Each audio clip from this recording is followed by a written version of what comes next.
بھارت کا میڈیا ہے وہ پوری دنیا کی نظر میں کافی بدنام ہوا اپنی فیک نیوز کی وجہ سے، اور انتہائی درجے کی فیک نیوز۔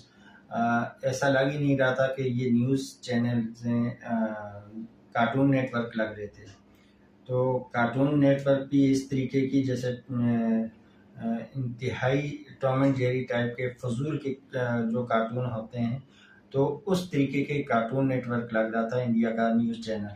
تمام نیوز چینلز انتہائی فضول خبریں شیئر کر رہے تھے، اور ایسی خبر کہ ہم نے پاکستان کے یہ علاقے فتح کر لیے، وہ علاقے فتح کر لیے، کراچی پورٹ تباہ کر دیا، لاہور پورٹ کو فتح کر لیا۔ یعنی کہ لاہور پورٹ وہ اپنی انڈیا کی عوام کو بتا رہے ہیں کہ ہم نے لاہور کا پورٹ فتح کر لیا، اور لاہور جو ہے وہ انڈیا کے پنجاب کے ساتھ لگتا ہے۔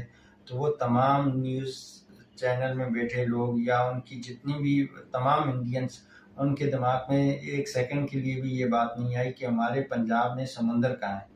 تو جب سمندر پنجاب میں اور لاہور میں نہیں ہے تو پورٹ کہاں سے ہوگا؟ تو لاہور پورٹ فتح کر لیے، اس طریقے کی وہ نیوز پھیلاتے رہتے تھے۔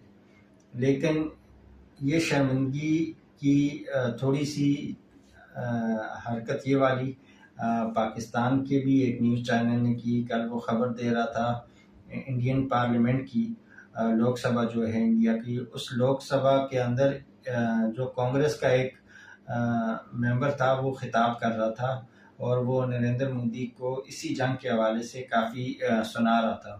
مودی حکومت، بی جے پی کی حکومت کو کافی سنا رہا تھا۔ تو پاکستانی میڈیا نے اس کی جو وہ پارلیمنٹ میں خطاب کر رہا تھا انڈیا کے، وہ پورا خطاب بھی دکھایا، اور اس بندے کا جو بھی وہ ممبر تھا کانگریس کا، اس کا نام راہل گاندھی سے جوڑ دیا۔ تو انڈیا کی تقریباً 100% عوام کو پتہ ہے کہ راہل گاندھی کون ہے، اور میرے خیال سے پاکستان میں 50-70% عوام کو یہ پتہ ہوگا کہ راہل گاندھی کون ہے۔ تو راہل گاندھی کو کوئی ایسی شخصیت نہیں ہے کہ لوگ جانتے نہیں ہوں۔ وہ کانگریس کا سربراہ ہے، کانگریس کا ایک بہت بڑا نام ہے، اور انڈیا کا مودی کے لیول کا پولیٹیشین ہے۔ تو انڈیا کے اتنے بڑے لیڈر کے حوالے سے آپ بات کر رہے ہیں، اور دکھا بھی رہے ہیں ایک کسی اور ممبر کی اسپیچ دکھا کے، اور بتا رہے ہیں کہ یہ راہل گاندھی خطاب کر رہا ہے۔ تو یہ بھی ایک فیک نیوز ہے۔ اور وہ جو نیوز چینل ہے پاکستان کا، تو وہ اکثر اپنی فیک نیوز کی وجہ سے جرمانے بھرتا رہتا ہے۔ تو مجھے لگتا ہے کہ اس نے اپنا 80%، جب وہ سالانہ بجٹ بناتے ہیں تو وہ اپنا 80% بجٹ ہی اپنی فیک نیوز کے جو جرمانے ہیں ان کو پے کرنے کے لیے